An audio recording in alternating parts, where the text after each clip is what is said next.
수요 말씀의 샘, 하나님의 말씀은 열왕기하 4장 8절부터 37절까지의 말씀입니다.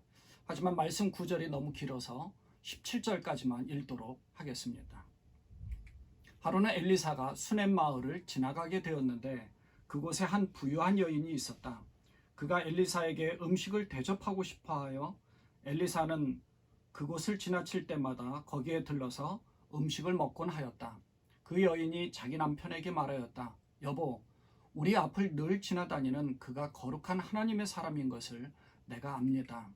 이제 옥상에 벽으로 둘러친 작은 다락방을 하나 만들어서 거기에 침대와 탁자와 의자와 등잔을 갖추어 놓아둡시다. 그래서 그가 우리 집에 들르실 때마다 그곳에 들어가서 쉬시도록 합시다. 하루는 엘리사가 거기에 갔다가 그 다락방에 올라가 누워 쉬게 되었다. 엘리사가 자기의 젊은 시종 게하시에게 수넴 여인을 불러오라고 하였다. 게하시가 그 여인을 불러오니 그 여인이 엘리사 앞에 섰다. 엘리사가 게하시에게 말하였다. 부인께 이렇게 여쭈어라. 부인, 우리를 돌보시느라 수고가 너무 많소. 내가 부인에게 무엇을 해드리면 좋겠소? 부인을 위하여 왕이나 군 사령관에게 무엇을 좀 부탁해 드릴까요? 그러나 그 여인은 대답하였다. 저는 저의 백성과 한데 어울려 잘 지내고 있습니다. 엘리사가 게하시에게 물었다. 그러면 내가 이 부인에게 무엇을 해주면 좋을까? 게하시가 대답하였다. 생각나는 것이 있습니다. 이 부인에게는 아들이 없습니다. 그의 남편은 너무 늙었습니다. 엘리사는 게하시에게 그 여인을 다시 불러오게 하였다. 게하시가 그 여인을 부르니 그 여인이 문 안에 들어섰다. 엘리사가 말하였다. 내년 이맘때가 되면 부인께서는 품에 한 아들을 안고 있을 것이요. 여인이 대답하였다. 그런 말씀 마십시오, 예언자님. 하나님의 사람께서도 저 같은 사람에게 농담을 하시는 것입니까? 그러나 그 여인은 임신하였고 엘리사가 말한 대로 다음에 같은 때에 아들을 낳았다. 아멘. 살아계신 하나님의 말씀입니다. 대림전을 보내면서 우리는 주님을 맞이할 성탄절을 향해 나아가고 있습니다. 그래서 오늘은 내가 정말 하나님과 올바른 관계를 맺고 있는지, 내 신앙은 정말 제대로 믿고 있는지, 오늘 본문에 나오는 수넴 여인을 통해서 한번 살펴보면서 믿음에 대한 올바른 태도를 한번 돌아보고자 합니다. 기독교 신앙은 기복신앙이나 무속신앙이 아닙니다.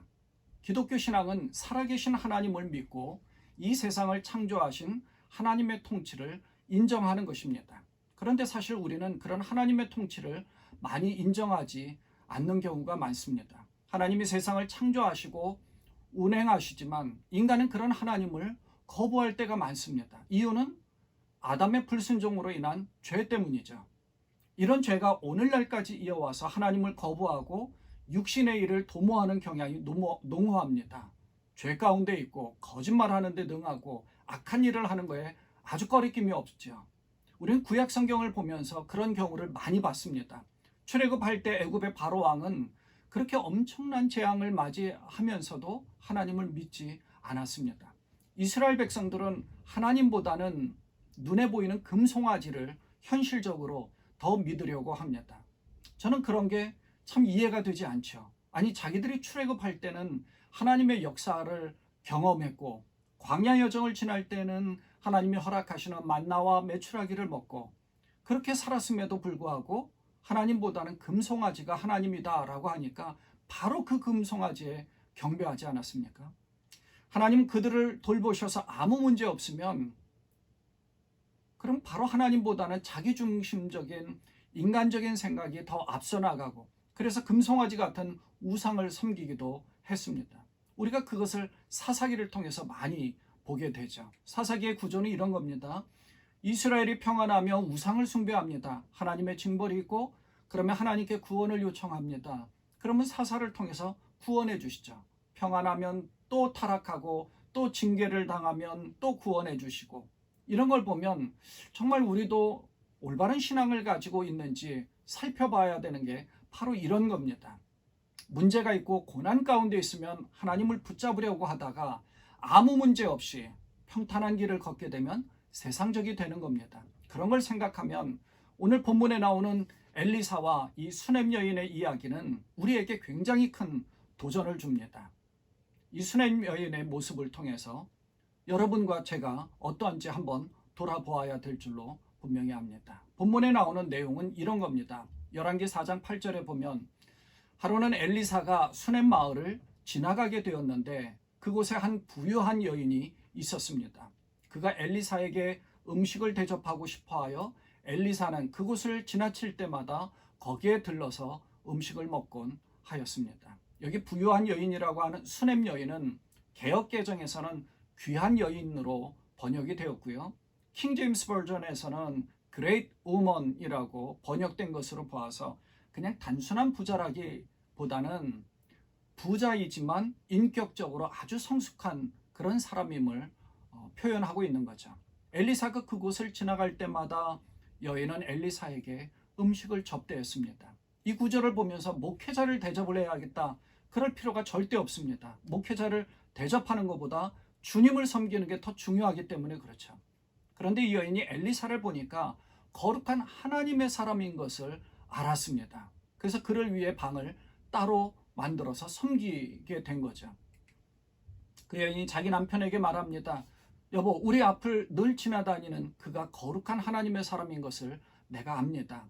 이제 옥상에 벽으로 둘러친 작은 다락방을 하나 만들어서 거기에 침대와 탁자와 의자와 등잔을 갖추어 놓아둡시다. 그래서 그가 우리 집에 들르실 때마다 그곳에 들어가서 쉬시도록 합시다. 엘리사는 이 여인의 호의를 받아들였습니다. 그리고 그 여인이 섬겨주는 것이 너무 감사했습니다.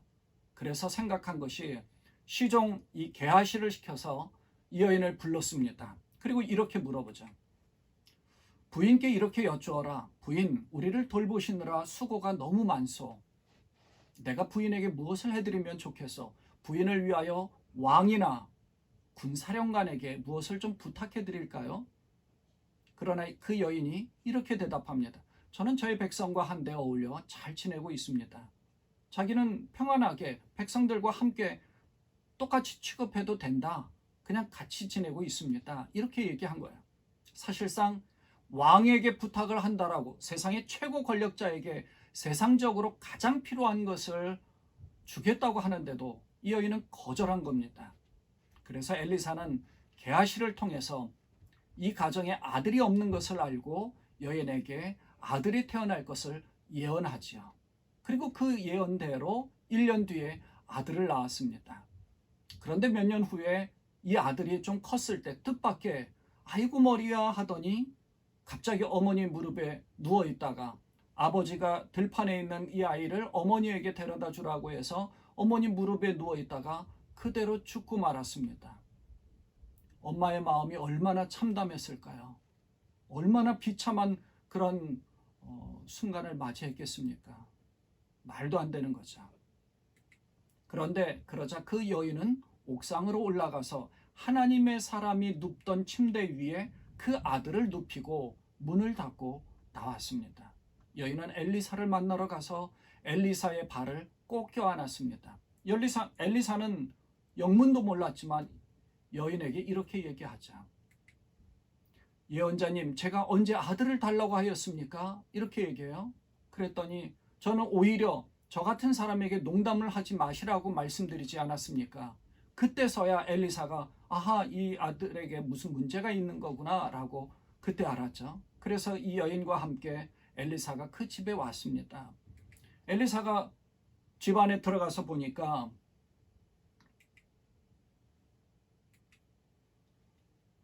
그 아이가 죽어 있는 걸 본 거예요. 그래서 침대 위로 올라가서 엘리사가 자기가 누워있던 그 침대에 누워 있으니까 그 아이 위에 침대 위에 올라가서 몸을 포개어 엎드려서 자기의 얼굴과 몸을 같이 밀착해서 있었습니다. 그리고 그렇게 한두 번 하고 나니까 이 아들이 살아나게 된 거죠. 엘리사가 잠시 내려앉았다가 집안 이곳저곳을 한번 거닌 후에 다시 올라가서 그 아이의 몸 위에 몸을 포개어 엎드리니 마침내 그 아기가 7번이나 재채기를 한 다음에 눈을 떴습니다. 이런 엄청난 일들을 통해서 우리가 초점을 맞추고자 하는 것은 이런 기적 같은 일이 일어나는 것에 초점을 맞추는 것이 아니라 이 여인에게 초점을 맞추자는 겁니다. 그래서 믿음의 올바른 태도가 과연 무엇인가를 깨달아야 된다는 것이죠. 저는 세 가지를 말씀드리려고 합니다. 첫째, 신앙은 기복신앙이 아니라 진리를 수용하는 것입니다.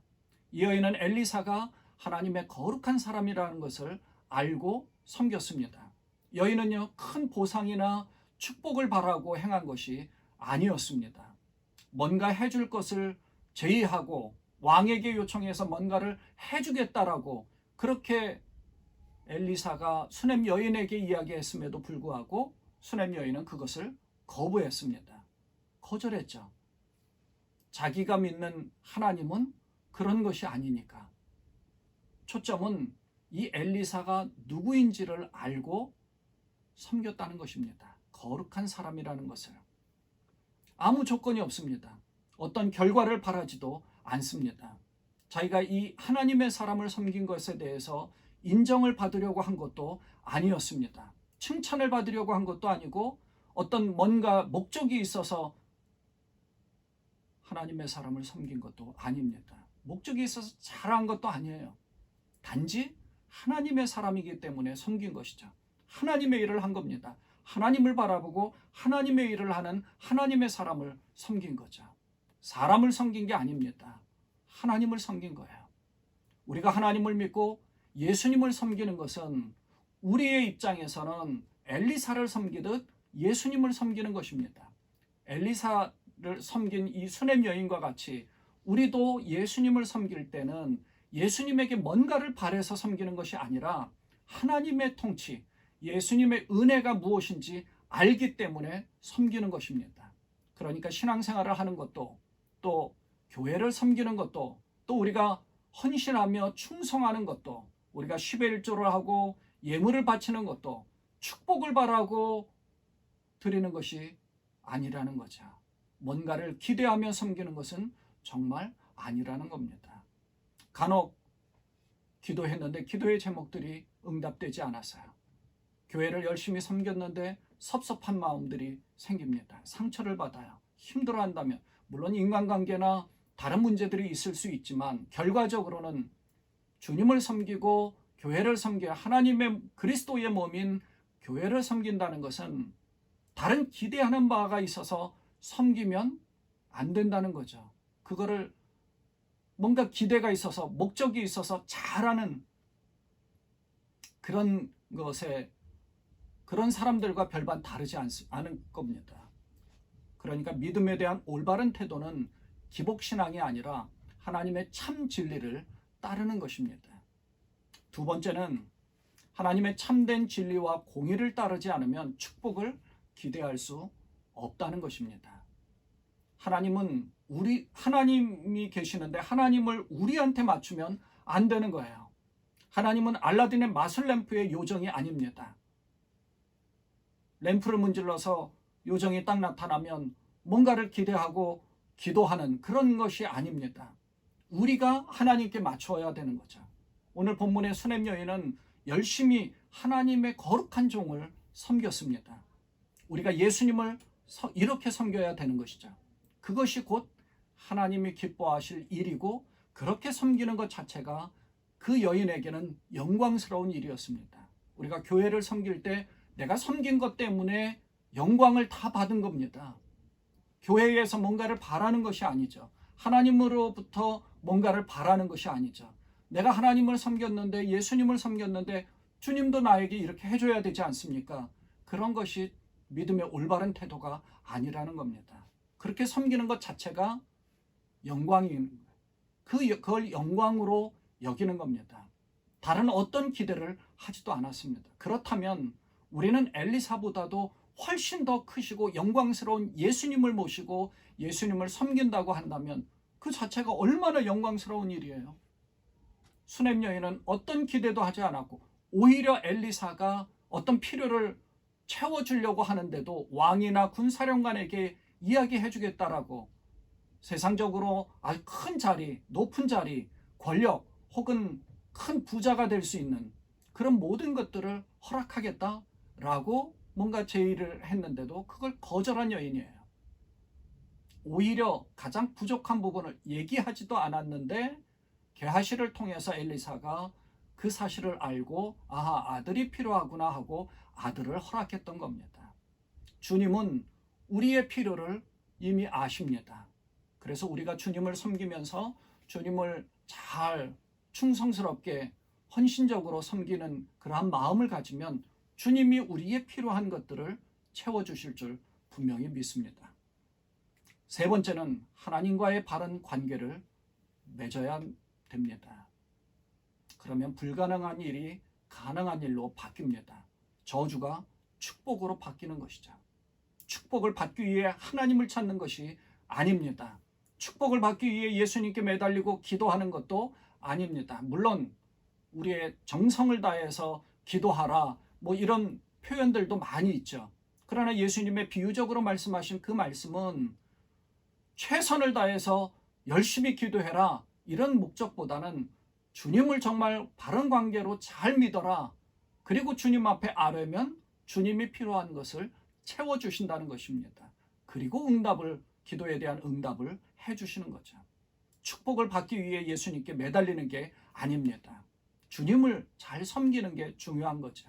주님과의 올바른 관계를 맺고 살아갈 때 위기가 오고 고난이 닥치더라도 하나님은 놀라운 기적 같은 일로 그 일을 벗어나게 해주실 줄 분명히 믿습니다. 엘리사를 통해서 허락받은 이 아들이 죽자 여인은 크게 동요하지 않았습니다.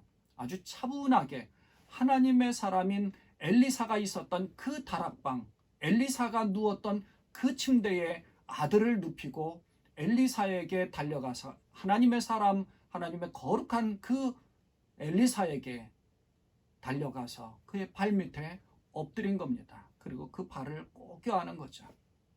그러자 엘리사가 다가와서 그 무슨 일인가를 알고 다락방으로 와서 그 아들을 다시 살려주는 그런 기적을 행한 것이죠. 우리가 예수님을 모시고 있는 이 다락방이 여러분은 어디이십니까? 여러분 마음속에 어디가 있습니까? 아니면 여러분의 가정에 또 어디가 있습니까? 바로 그곳이 우리의 위기, 고난, 고통스러운 것들을 그곳에 내려놓고 예수님의 발밑에 엎드릴 때에 주님은 놀라운 기적을 일으켜 주실 것입니다. 이러한 믿음, 수넴 여인과 같은 마음으로 올바른 믿음의 올바른 태도를 우리 스스로 돌아보고 하나님을 믿음으로 예수 그리스도를 잘 섬기는 엘리사를 섬기는 수넴 여인과 같은 이러한 모습으로 신앙생활을 잘 감당하시는 여러분 되시기를 주님의 이름으로 축원을 드립니다. 기도하겠습니다. 하나님, 우리가 수넴 여인과 엘리사의 이런 모습들, 이 스토리를 통해서 아주 영적으로 굉장한 도전을 받습니다. 이 도전이 우리 자신에게 되게 하여 주셔서 믿음의 올바른 태도, 수넴 여인이 어떻게 하나님을 잘 섬겼는지, 어떻게 하나님께 최선을 다했는지, 목적이 있어서 하나님을 섬기는 것이 아니라 정말 하나님의 진리와 공의를 따르고자 하는 그 자체의 모습으로 하나님을 섬기고 예수님을 섬기는 이러한 모습과 같이 우리도 주님을 그렇게 섬기게 하여 주옵소서. 우리 주님 예수님의 이름으로 간절히 기도드리옵나이다. 아멘.